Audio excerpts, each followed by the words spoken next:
What could this be? Oh, look. It's a ZX80.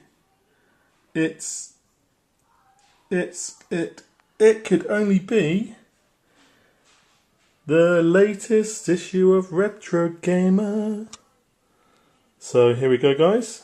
This is subs will have it now, or in the next couple of days, depending on post. And it's obviously going to be available from the newsagents as of next Thursday. So, as always, let's take a quick flick inside.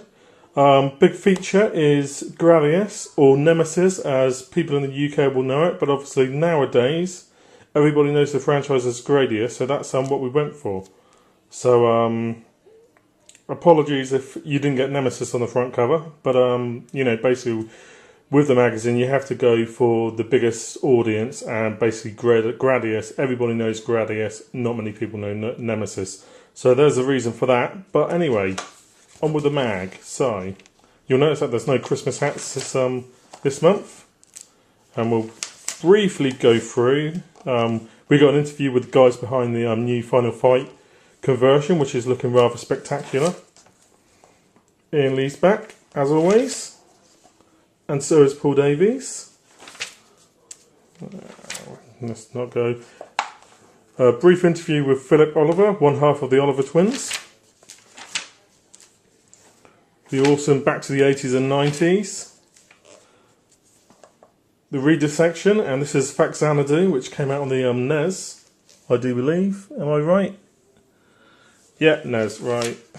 Okay then, so here's the cover feature, and this is Coin Up Capers. And it's and again, like I said, we've gone with Nemesis inside because that's how obviously you would have remembered it if you played it in UK arcades. And we're quite pleased about this because basically we've managed to speak to the guys who are behind the infamous Spectrum version, which a certain magazine basically ran a big feature on it. Said about how amazing it was. It had astonishing looking visuals, and then when the game came out, it was nothing like it. And you're finally going to find out why. So I won't run it any more for you, but it's a great piece and well worth looking at. Wario. Retro Shamer returns. I know a lot of readers are going to be really pleased about this. So basically, shit games get given the kicking they deserve, only in Retro Gamer magazine. Making of Frenzy, which was basically the follow-up to the excellent Berserk. Here's a brief look at the Mystical Ninja. Really nice Sinclair ZX80 piece. And we got sent a machine in for this, so many thanks to Tony Barnett, who was good enough to basically send us in a machine. They're obviously, a lot of people will know that they're quite expensive now, so and they're quite hard to come by. There's a great little article though. Flying Shark came out on quite a few systems. Specky version is arguably the best, but you can read more about it in the mag. A great little Lynx game, Todd's Adventures in Slime World. Now, I'm really pleased about this because basically it's a really solid set of scrolling fighters. They were by Capcom, and they basically wheel over anything else they've done, but they don't get the respect they deserve, probably because they're D&D games. But great little piece, and really worth looking into. Import only comes back after a bit of a stay. After a bit of a stay away. So this is Pulseman, a really nice little Mega Drive game, which you can now get on the Virtual Console. So check that out. Here's the long overdue Fallout piece. It's taken us so long to do simply because we wanted to speak to as many of the original developers as possible. And I really think you're going to be pleased with how it's turned out. This is another piece which a lot of people have been asking for. Making of Driver. So we managed to speak to the original programmer, and he reveals lots of nice, fascinating information. And we've also spoken to David Litch about the Game Boy version of Driver. And if you see this video, David, we are going to cover your Double Dragon Spectrum port soon. We just haven't got round to it yet, unfortunately, but it is coming.